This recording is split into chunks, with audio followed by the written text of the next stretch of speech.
Today, we focus on Venezuela, a South American nation boasting the world's largest proven oil reserves yet mired in prolonged political turbulence.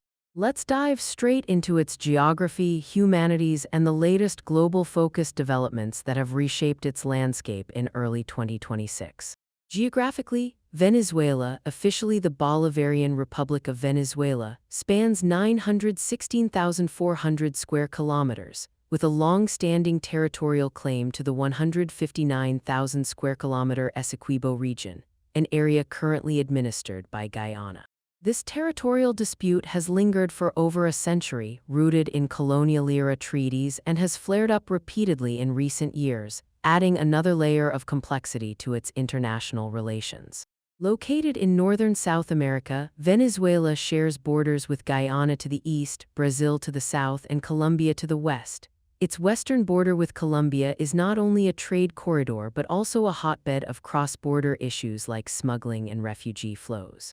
To the north, it faces the Caribbean Sea, with a 13-kilometer coastline dotted with natural harbors such as La Guaira and Maracaibo, which have historically been vital for its oil exports and maritime trade. The country's topography is diverse, shaping its climate and resource distribution.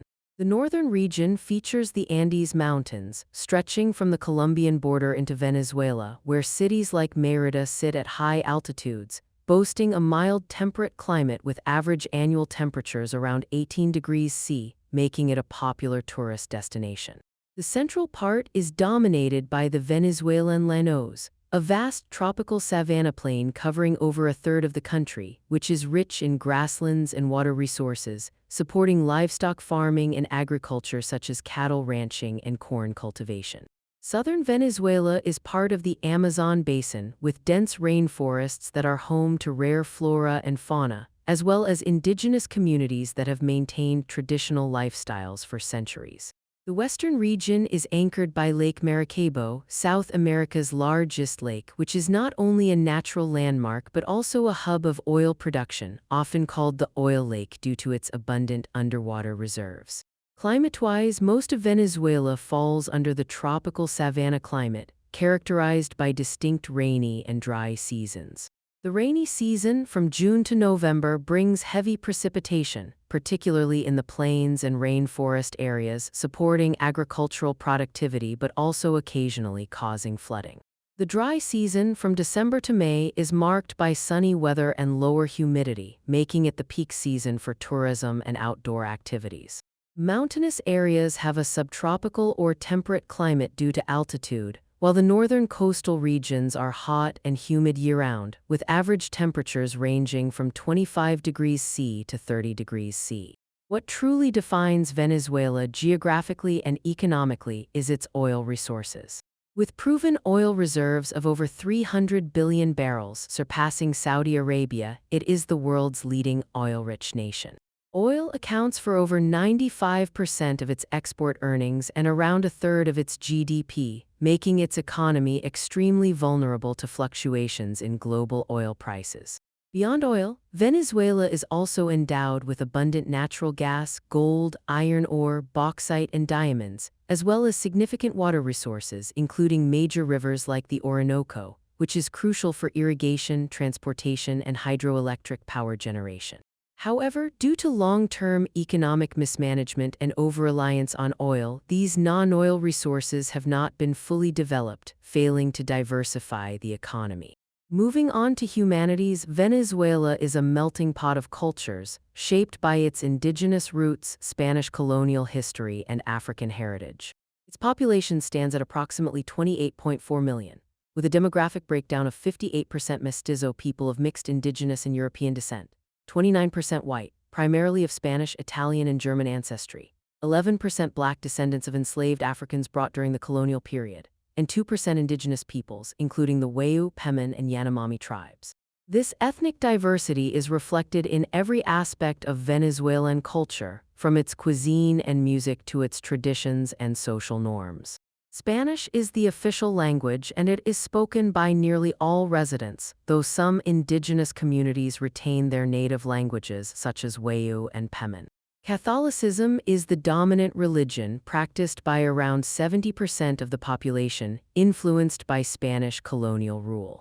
However, there is also a significant presence of Protestantism, as well as syncretic religions that blend Catholic beliefs with African and indigenous traditions such as Santeria. The capital, Caracas, is the country's political, economic, and cultural center, with a population of 3.22 million and an average annual temperature of 21 degrees C. Nestled in a valley surrounded by mountains, Caracas is a bustling metropolis with a mix of modern skyscrapers and colonial-era buildings, though it also faces challenges like urban overcrowding and crime. Venezuela's history is a tapestry of resistance, independence, and political transformation. Long before Spanish colonization, the region was inhabited by indigenous groups including the Arawak, Carib, and Chibcha, who developed complex societies based on agriculture, trade, and craftsmanship. In 1498, Christopher Columbus became the first European to reach Venezuela, and by 1567 the Spanish had established permanent colonies, exploiting the region's resources and enslaving indigenous populations. For over 3 centuries, Venezuela remained a Spanish colony until a wave of independence movements swept across Latin America in the early 19th century. Led by revolutionary heroes like Simón Bolívar, known as the Liberator, Venezuela declared independence on July 5, 1811, though the fight for full independence continued until 1821. After independence, Venezuela became part of Gran Colombia, a federation encompassing present-day Colombia, Ecuador, Panama, and Venezuela, led by Bolívar. However, the federation dissolved in 1830, and Venezuela became an independent republic. The 19th and early 20th centuries were marked by political instability, military coups, and economic reliance on coffee and cocoa exports. It was not until the discovery of large oil reserves in the early 20th century that Venezuela's economy underwent a dramatic transformation, propelling it to become one of the wealthiest nations in Latin America by the mid-20th century. A pivotal turning point in Venezuela's modern history came in 1998 when Hugo Chávez, a former military officer, was elected president. Chávez initiated a political and social movement known as Chavismo, which aimed to reduce inequality, challenge U.S. influence in Latin America, and expand social welfare programs. His policies included nationalizing key industries including oil, increasing access to education and healthcare for the poor, and redistributing land. Chávez's charismatic leadership and populist agenda gained him widespread support among the working class and marginalized communities, though he also faced fierce opposition from the country's elite and the United States. After Chávez's death in 2013, his successor, Nicolás Maduro, continued to uphold Chavismo, but his tenure has been plagued by unprecedented economic crisis, hyperinflation, political unrest, and international isolation. The hyperinflation crisis reached catastrophic levels at its peak. Annual inflation soared to millions of %, rendering the Venezuelan bolívar practically worthless. Cash became more valuable as scrap paper than as currency. People had to carry bundles of bills just to buy basic groceries like bread and milk, and the minimum wage failed to cover a single day's food expenses for a family. This economic collapse pushed millions of Venezuelans into extreme poverty, forcing them to seek desperate ways to survive. Venezuelan culture is vibrant and expressive, with music and dance playing a central role. The country is the birthplace of salsa, merengue, and joropo, the national dance which combines European string instruments with African rhythms. Traditional cuisine reflects its diverse heritage, with dishes like arepas, cornmeal cakes stuffed with meat, cheese, or vegetables, pabellón criollo, a hearty meal of shredded beef, rice, black beans, and plantains, and hallacas, a festive dish similar to tamales, filled with meat, vegetables, and spices being staples. Art and literature are also integral to Venezuelan identity, with renowned figures like author Romulo Gallegos and artist Armando Rivera gaining international acclaim. Amidst the economic ruin, a unique survival strategy emerged: the gaming gold farming industry. For hundreds of thousands of Venezuelans, especially young people, online games are no longer a form of entertainment but a lifeline.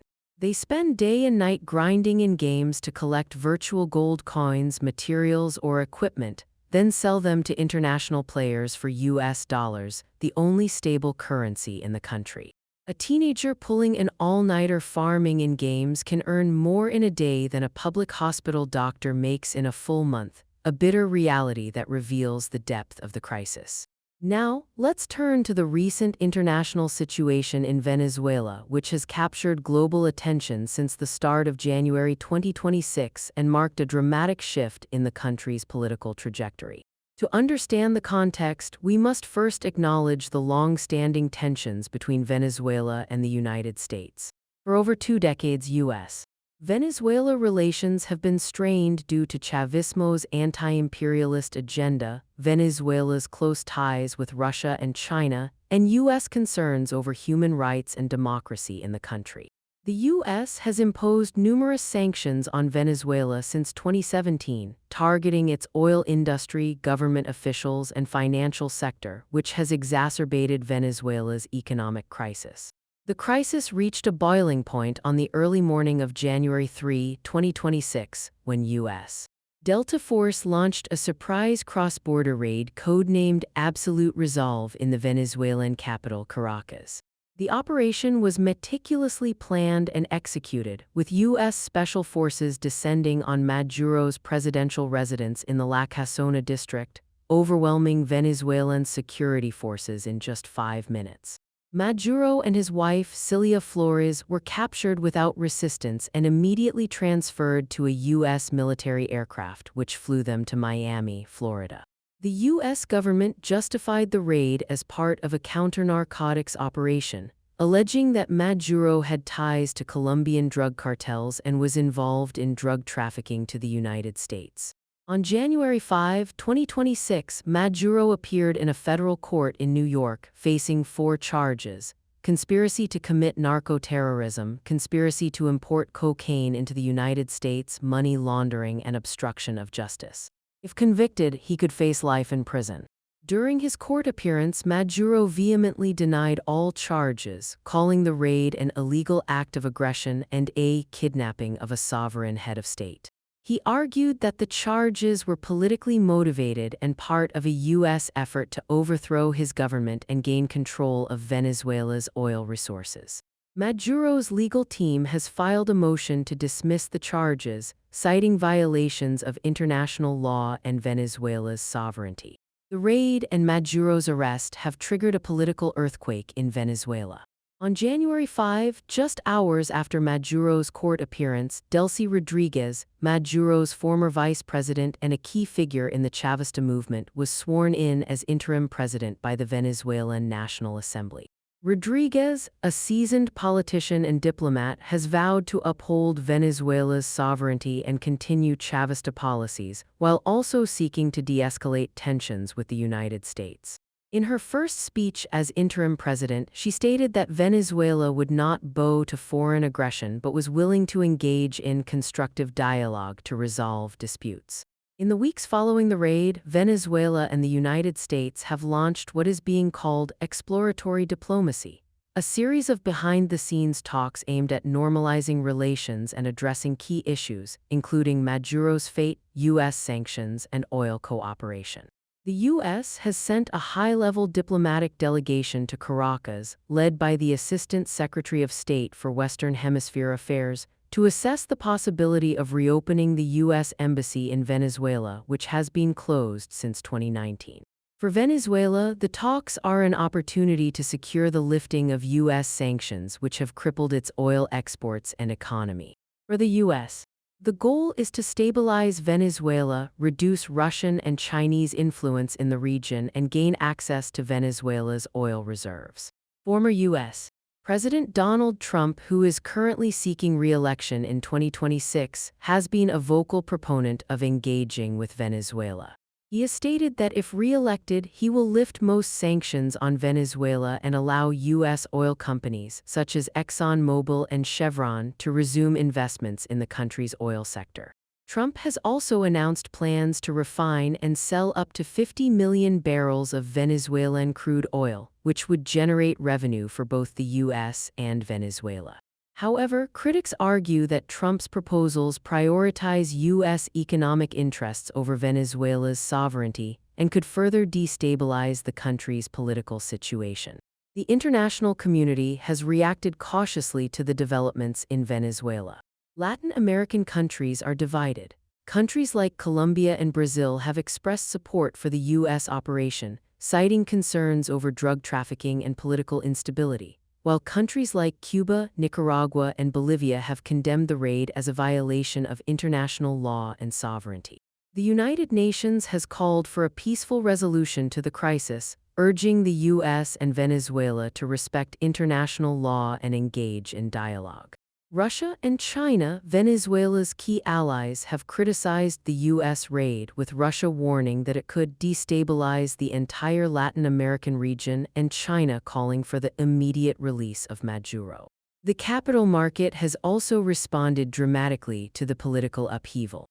Venezuela's benchmark stock index, the Caracas Stock Exchange Index, IBC, has soared nearly 90% in the first 2 weeks of January 2026, as global investors bet on a regime change dividend. The expectation that U.S. intervention will restore order, lift sanctions, and unlock Venezuela's oil resources. Foreign investors have begun to explore opportunities in Venezuela's oil, mining, and telecommunications sectors, though many remain cautious due to ongoing political uncertainty.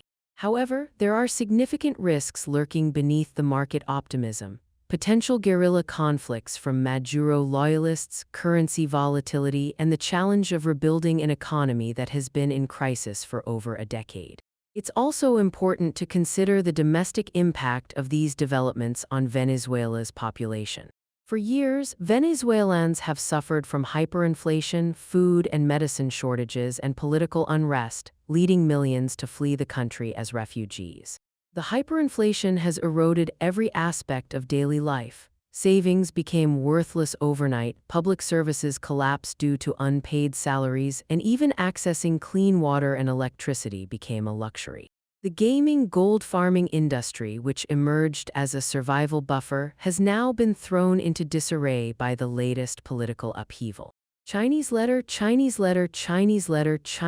streets are lined with shuttered shops, and ordinary people face not only lingering poverty but also unpredictable chaos.